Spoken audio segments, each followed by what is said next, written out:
My brothers and sisters, concerning salvation, two lines of thought prevail in religious circles. Liturgical theology says that one must earn a place in heaven through adherence to religious rules, charitable, compassionate, or righteous deeds done and or measures of suffering, salvation by works. Adherents to this belief must disregard scripture altogether or remove focal passages from their context for support. And there are verses which, when removed from their context, seem to support salvation by works. Matthew 7:13 through 14 is but one passage salvation by works advocates use to affirm their position that souls choose which of the two gates to pass through. This thinking springs from the idea that souls enter this life with a neutral spiritual report card and then accrue good and bad marks on that ledger, which will be tallied by a divine accountant at some point in the future to determine eternal disposition. In this thesis, the Broadway travelers are the ones who accrue all the bad marks. The problem with this view is one can never be sure you have done enough of the right things to escape hell. Proponents of work-based salvation have expanded their error to claim there is no hell and all one must do to get to heaven is to be committed to whatever religious persuasion you prefer. This is bogus counsel from false prophets, and false prophet messages continue to multiply like rodents as we near Yahushua's return.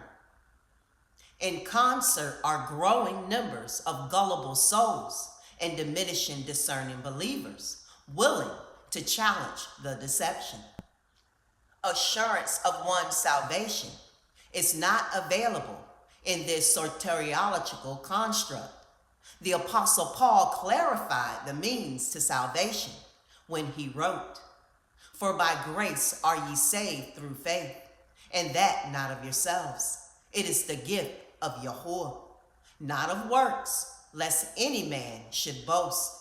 For we are his workmanship, created in Hamashiach Yahushua unto good works, which Yahuwah hath before ordained that we should walk in them."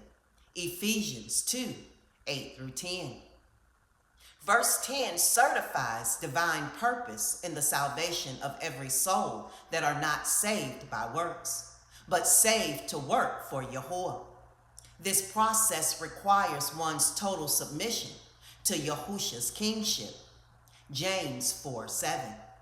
But this discipline continues to decline among contemporary church people, who see themselves as believers void of responsibility. While this may seem harsh, Yahushua HaMashiach said, "Ye shall know them by their fruits," Matthew 7:16. And there is very little spiritual fruit in the contemporary church, which has now degenerated into a religious social club. I have purposed to ask church people who claim to be participating in Bible studies, what are they learning? But they cannot answer the question. I then asked them, what was the last spiritual principle they learned? And how long ago was it that they learned it?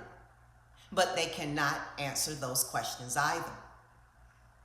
This resembles a marching band just marking time. People as mean as hungry junkyard dogs can attend church and think they are serving Yahuwah. The man Yahuwah first ordained to disciple me told me, "Ken, you better pay attention to every sermon you hear preached and every Sunday school lesson you hear taught, because Yahuwah expects you to obey." His exhortation put the fear of Elohim in me to begin internalizing spiritual principles and heeding them in my actions and reactions.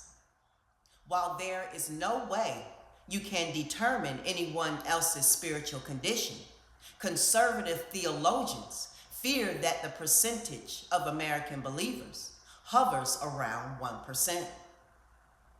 Believers in this context is one regenerated to new life in Yahushua HaMashiach by the power of the Ruach HaKodesh, is a member in good standing of a local congregation, who knows their spiritual gifting, who is mindful of personal sinful tendencies and purposes to reel them in, and who remains pliable in Yahuwah's hand.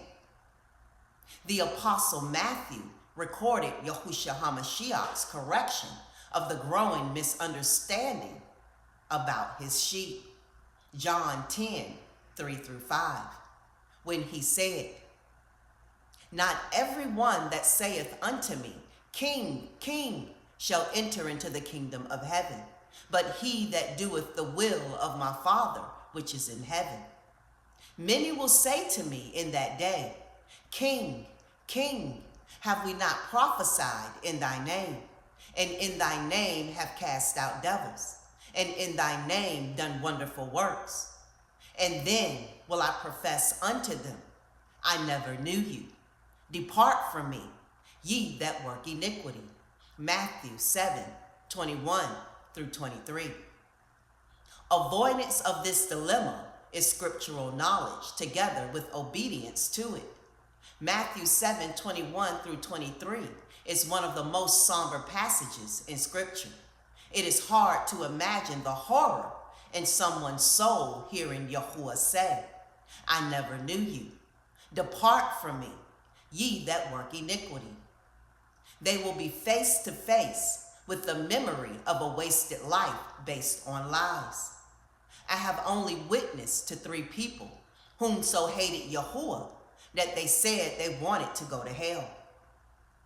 Most people do not want to go to hell, but neither are they willing to submit themselves to Yahushua's kingship.